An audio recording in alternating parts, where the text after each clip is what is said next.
warahmatullahi wabarakatuh. Alhamdulillahirrabbilalamin. Kita telah melaksanakan sholat isya berjamaah dan insya Allah akan dilanjutkan dengan sholat tarawih berjamaah. Sebelum sholat tarawih berjamaah dilaksanakan, akan kami sampaikan beberapa pengumuman. Pengumuman yang pertama yaitu laporan mengenai infak sholat tarawih pada malam lalu sebesar Rp410.000, sehingga saldo hingga malam ini, sehingga total perolehan infak sampai dengan malam ini yaitu sebesar Rp6.518.000. Kami mengucapkan jazakumullah khairan katsiran kepada para jamaah sekalian yang telah berinfak. Semoga Allah Subhanahu wa taala membalas kebaikan para jamaah sekalian. Amin. Baik, pengumuman yang kedua, untuk penceramah pada malam hari ini yaitu Ustadz Darussalam LC, dan selaku imam sholat tarawih adalah Ustadz Darussalam LC juga. Sedangkan untuk pengisi kuliah subuh besok insya Allah Ustadz Fatul Rahman. Selanjutnya kami mohon agar para jamaah dapat mengikutinya dengan khidmat, dan kepada adik-adik tolong agar dapat tenang. Dimohon pula kepada orang tua untuk selalu mendampingi putra dan putrinya. Terima kasih informasi. Demikian informasi ini kami sampaikan. Atas perhatiannya kami ucapkan terima kasih. Dan kepada Ustadz Darussalam, waktu dan tempat kami persilakan.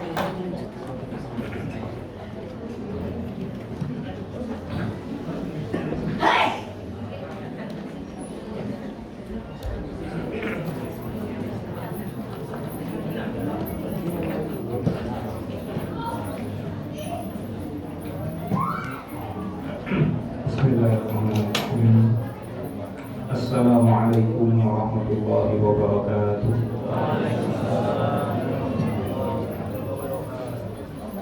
Alhamdulillah, alhamdulillahirabbil alamin. Wa bihi nasta'inu ala umuri dunya waddin. Wassalatu wassalamu ala asyrafil anbiya'i wal mursalin Sayyidina wa maulana wa habibina wa syafi'ina wa qudwatina Muhammadin wa ala alihi wa ala ashabihi wa ala man tabi'ahum bi ihsanin ila yaumil amma ba'd. Hadirin rahimakumullah, Bapak Ibu, saudara sekalian, adik-adik, anak-anak, pada malam hari ini alhamdulillah kita bisa berjumpa kembali dalam keadaan diberikan kesehatan dan afiat oleh Allah Ta'ala untuk melanjutkan kesolehan kita, amal ibadah kita, untuk mengurangi segala dosa dan kesalahan kita.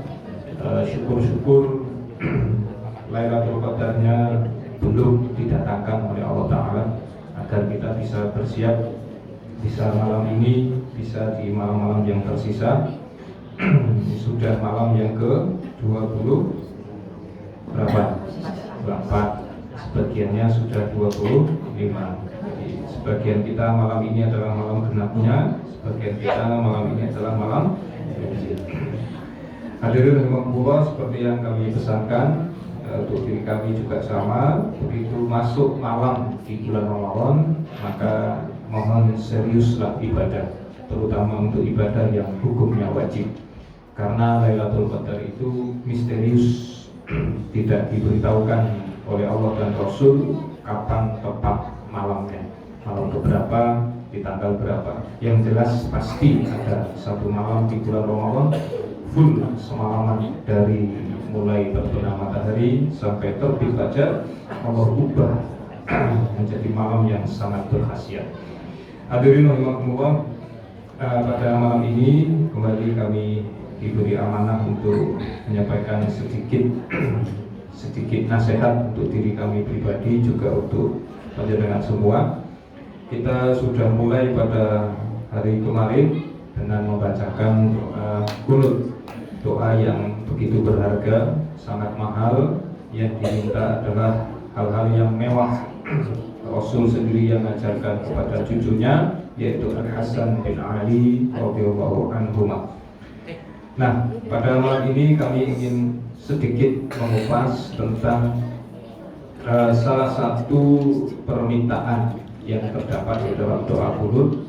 semuanya ada 5 dan semuanya adalah permintaan yang mahal-mahal mulai dari hidayah, afiyah, wilayah, barokah, kemudian wikoyah. Ada 5 hal yang mahal-mahal. Coba kita lihat satu, yaitu pada bagian yang ketiga, permintaan wilayah wa tawallani fi man tawallai. Saya lebih suka menerjemahkan, ya Allah jadikan aku salah satu wali-walimu seperti orang-orang terdahulu yang telah engkau jadikan walimu. Kalau diterjemahkan ke bahasa Indonesia, kata wilayah itu artinya bisa bertanggung jawab, bisa melindungi, bisa menjaga, dan lain-lain. Tapi saya lebih suka tidak menerjemahkan, lebih pas jika tetap menggunakan bahasa Arabnya, karena nanti maknanya lebih tepat. Baik, aturahimahumullah. Nah, untuk tahu seperti apa sih wali Allah dan siapa yang pernah di zaman dulu yang Allah nyatakan sebagai walinya. Wali itu bisa berarti kekasih, bisa berarti teman akrab, bisa banyak maknanya. Nah, saya cuplikan satu saja di Al-Quran. Bapak Ibu nanti bisa memeriksa pada surat Al-Baqarah di ayat yang memang sudah agak jauh, di ayat 250-an. Sudah lewat dari ayat kursi. Ayat kursi ayat berapa? 255.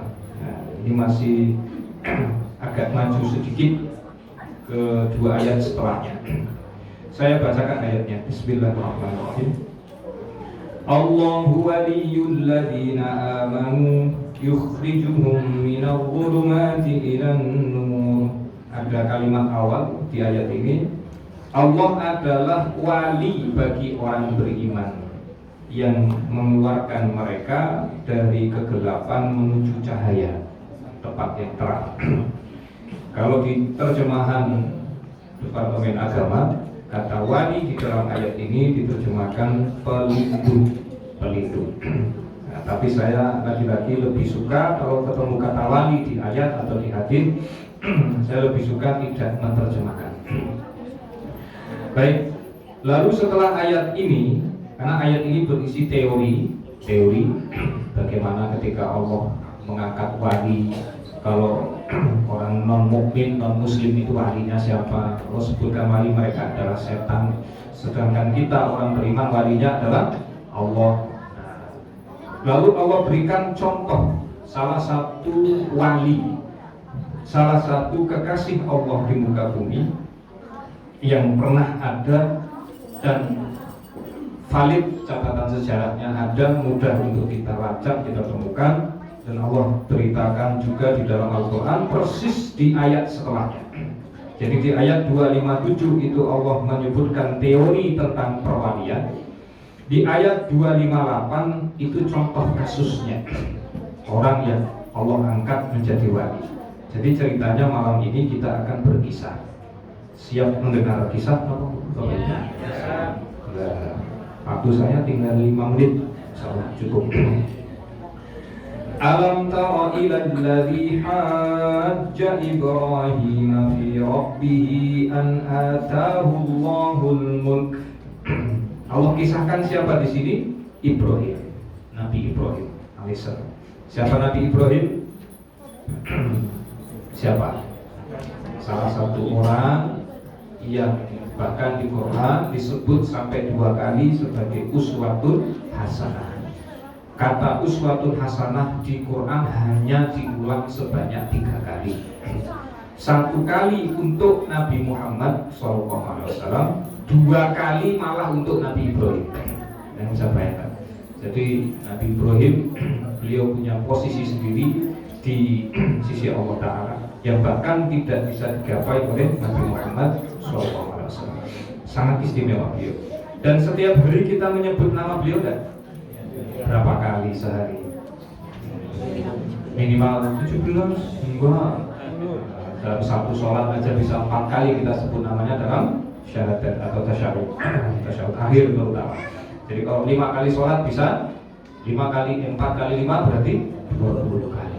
Kalau ada 1 miliar manusia muslim di dunia ini sholat, berarti setiap hari nama beliau disebut sebanyak 20 miliar kali. Apa ada selebritis dunia yang namanya diulang-ulang terus oleh manusia sebanyak itu? Enggak. Ini salah satu sosok paling hebat di muka bumi, Nabi Ibrahim. Nah, tadi di doa kunut kita minta kepada Allah agar dijadikan wali seperti orang-orang yang pernah dijadikan wali. Nah, ini beliau salah satunya. Tingkat wali tertinggi itu ya para nabi.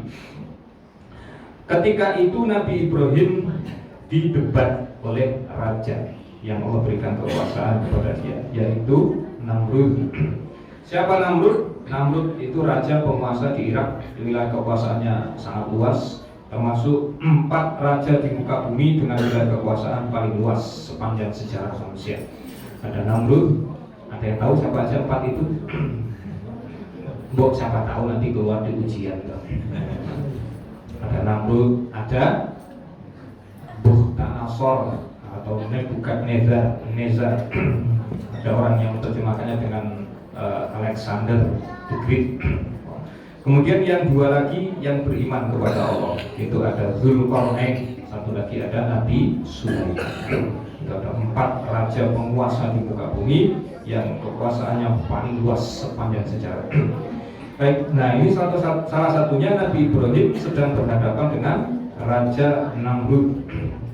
Kami kisahkan sedikit latar belakang peristiwanya, karena di ayat Quran biasanya tidak menceritakan detail peristiwa. Detailnya harus kita buka nanti ke kitab tafsir atau kita buka langsung ke buku sirahnya Nabi Ibrahim alaihissalam. Ini kisahnya gimana sih aslinya kok tiba-tiba ada kalimat begini, ada raja yang ngajak Nabi Ibrahim debat. Jangan bisa bayangkan, raja penguasa dengan kekuasaan sehebat Namrud ngajak salah satu rakyatnya debat. Karena Nabi Ibrahim masih muda, baru-baru nikah, tidak punya kekuatan, tidak punya pasukan, tidak punya pengikut.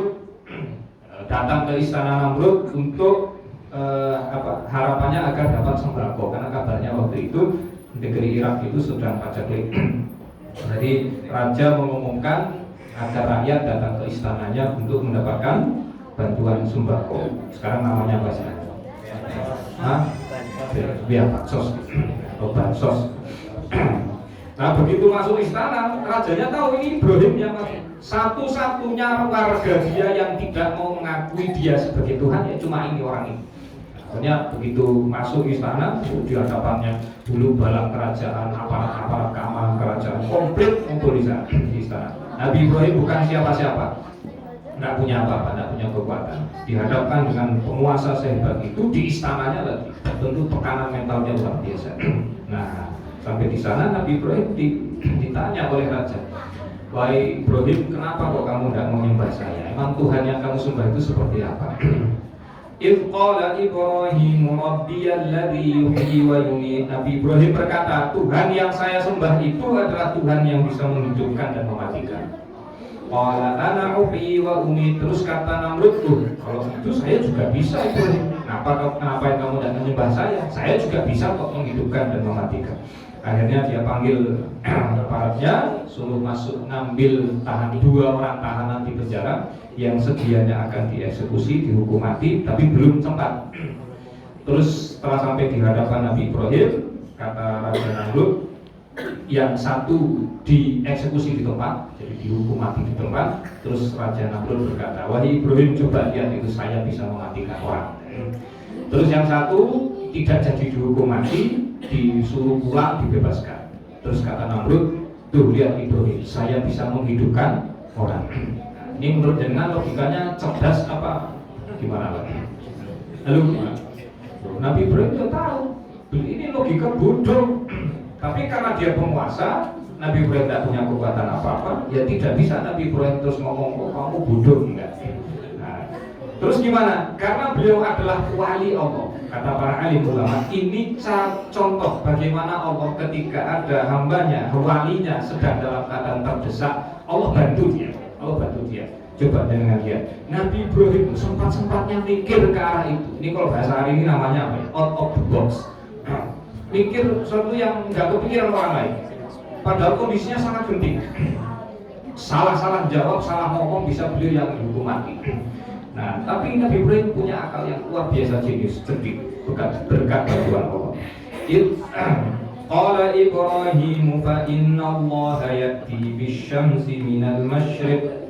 Wahai Namrud, Tuhan saya Allah selain bisa menghidupkan dan mematikan, Dia juga menerbitkan matahari dari timur menenggelamkan ke barat. Fa'ti biha minal maghrib. Kalau begitu, kalau memang kamu Tuhan, wahai Namrud, coba besok kamu terbitkan matahari dari barat, kamu tenggelamkan ke timur. Bisa nggak kamu? Fabuhital ladzi kafar. Bahasa Jawa apa ini? Orang kafirnya langsung rakop, rasa ngomong, dan punya argumentasi lagi untuk mematahkan kalimatnya Nabi Ibrahim. Nah, orang kafir yang dimaksud itu Namrud. Nah, setelah itu, karena dia penguasa, malu nggak Pak kalau kalah debat Pak? Ya, malu. Nabi Ibrahim diusir dari istana itu, tidak jadi dikasih sembako. Nah, keluar dari istana, Nabi Ibrahim kembali teringat rumah karena sudah beberapa hari tidak makan, hanya air saja. Nanti takut dimarah istri. Bapak-bapak kalau di rumah dipesoni istri nyari makan, pulang kok nggak dapat, itu nanti dimarah nggak? Takut nggak jangan keluar? Oh, Nabi Ibrahim begitu. Dia ya manusia, walaupun Nabi wali tetap ada sisi manusiawi. Sesampainya di depan rumah beliau Nabi Ibrahim atau di perjalanannya memasukkan pasir-pasir di jalan itu ke dalam kantong jubahnya. Nah, terus masuk rumah, ngomong ke istri, wahai Sarah, saya capek mau istirahat. Karena lelah sekali, beban mentalnya luar biasa berhadapan dengan penguasa. Begitu masuk rumah, beliau gantungkan jubahnya, terus beliau tidur. Pas bangun, mencium aroma masakan. Beliau tanya kepada istri, kepada Ibu Sarah, "Baik Sarah, kamu masak apa?" Kata Nabi Ibrahim, kata Ibu Sarah, "Loh, tadi yang kamu bawa." "Loh, emang saya tadi bawa apa?"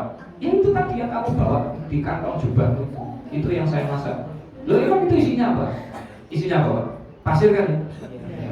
Kata Ibu Sarah, "Lah itu tadi butiran gandum yang kamu bawa itu yang saya masak."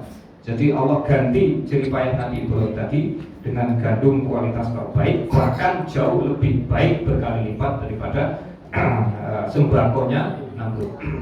Itu wali kayak gitu. Jadi Allah berikan keajaiban. Cuman kalau kita ingin jadi wali, tentu keajaiban yang kita dapat tidak akan semewah yang didapat oleh Nabi Ibrahim. Kalau ingin semewah itu ya monggo jangan jadi Nabi dulu, terus ngadapin Namrud dulu, nanti baru bisa semewah itu. Intinya begini Bapak Ibu, walaupun kita tidak sekelas dengan Nabi Ibrahim, tidak sekapasitas dengan beliau, kalau kita beriman kepada Allah, Allah bersedia menjadikan kita walinya dengan cara mengerjakan yang wajib ditambahkan dengan yang sunnah. Nanti pun Allah akan berikan keajaiban-keajaiban untuk diri kita, keluarga kita dengan skala yang menyesuaikan dengan kapasitas kita masing-masing.